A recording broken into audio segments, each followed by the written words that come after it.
Hello दोस्तों, नमस्कार। मैं अपने यूट्यूब चैनल में आप सभी का स्वागत करती हूँ। बेटी विदाई गीत अच्छा लगेगा तो लाइक कीजिएगा और नए हैं मेरे चैनल पे तो सब्सक्राइब कीजिएगा और कमेंट में बताइएगा कैसा लगा मेरा गीत। खालाए बेटी शंकर लडुआ पिलाया मटल दूध। खालाए बेटी शंकर लडुआ पिलाया मटल दूध। छोरी दनाया माँ के कोरावा जईबू बरी दूर। छोरी दना चाची के कोरावा जईबू बरी दूर। छोरी दना भाभी के कोरावा जईबू बरी दूर।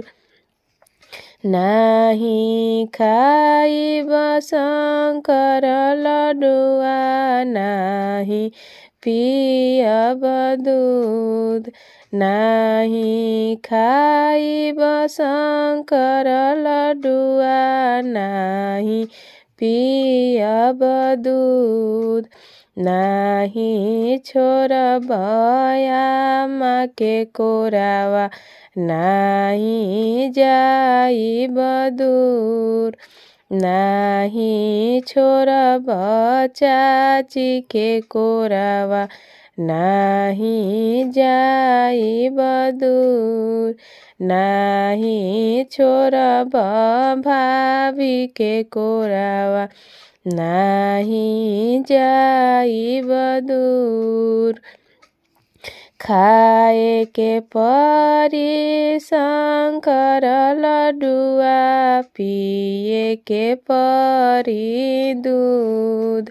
खाए के परी शंकर लडुआ पिए के परी दूध।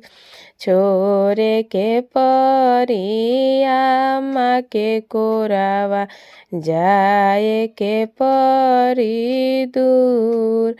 छोरे के परी चाची के कोरावा जाए के परी दूर।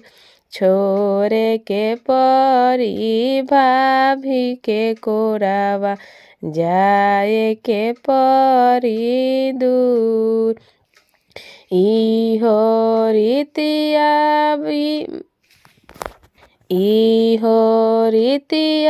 बावे बेटी बारानी रंधार।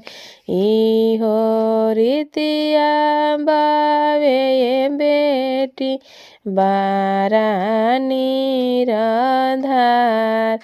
अपनी आंगनमा ये बेटी होई है वीरान। अपनी दुआरवा ये बेटी होई है वीरान।